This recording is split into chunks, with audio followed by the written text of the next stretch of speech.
1769, a British navigator's awakening. British explorer James Cook found himself utterly confounded aboard his vessel.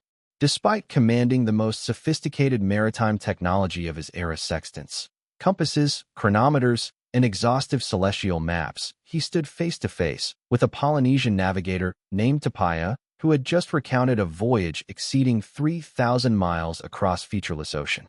Tupaia had reached islands he'd never previously visited with flawless precision, relying solely on mental techniques rather than any physical instruments. Cook was about to uncover knowledge that would revolutionize Western understanding of human cognitive limits. Tupaia's revelation transcended mere navigation. It demonstrated that human minds could be cultivated to achieve feats European science deemed impossible. This ancient wisdom had enabled Polynesians to populate the vast Pacific centuries before Europeans dared attempt such crossings, fundamentally challenging assumptions about human capacity. The mental map. When Tupaia asked Cook how he determined position at sea, Cook described his sophisticated apparatus. Tupaia's response was disarming. "We use identical tools, but we store them here," he said, indicating his temple. Cook initially dismissed this as primitive boasting. His skepticism evaporated when Tupaia sketched from memory every island within a 2,000-mile radius, including precise distances, exact bearings, and detailed environmental patterns. Checking against his meticulously crafted charts, Cook discovered Tupaia's mental cartography was actually superior. Most remarkably, Tupaia had never physically visited most of these locations. He'd acquired this knowledge through generational systems of mental calculation, transforming his mind into a biological computer executing computations beyond European mathematical capabilities. Reading ocean language. Tupaia explained the foundational principle: oceanic element, stars, currents, winds, waves, clouds, birds, even water coloration form interconnected patterns readable as language. Mastering this language required cognitive training unexplored by Western education. Polynesian navigators commenced childhood training by sensing ocean swells in shallow water, learning to extract information about distant lands, weather systems, and submarine topography.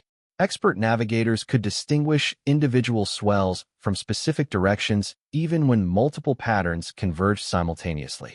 Cook attempted this exercise himself, perceiving only chaotic water movement. Tupaia perceived a detailed geographic map. The living star compass.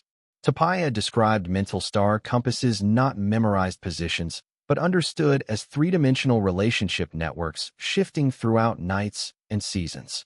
While European navigation treated stars as fixed measurement points requiring instruments, Polynesian navigation engaged stars as dynamic systems where every movement and pattern conveyed location and directional information. Navigators didn't calculate position, they intuited it, comparable to knowing your hand's location without visual confirmation. Encoded knowledge. Knowledge transmission proved equally extraordinary. Polynesian navigation eschewed written documentation, instead encoding information in chants, dances, and narratives that program navigators' subconscious minds with data inaccessible to European methods. When Tupaia performed what appeared to Cook as primitive singing, it was actually a mnemonic device containing precise navigational data for every Polynesian island chain. Rhythm, melody, and specific words carried layered information instantly recallable when needed, an information storage system more sophisticated than contemporary European science possessed. Becoming the ocean. The third principle explained why Europeans had never discovered these techniques. Polynesian navigation required dissolving the boundary between navigator and ocean. European navigation imposed human measurement onto nature. Polynesian navigation integrated with nature's systems. Tupaia described how master navigators entered altered consciousness during extended voyages, no longer feeling like individuals crossing an ocean, but as ocean extensions themselves.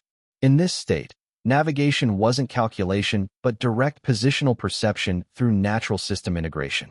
Though Cook recognized descriptions resembling mystical experiences across cultures, Tupaia wasn't describing mysticism, he was explaining a practical technique with absolute reliability.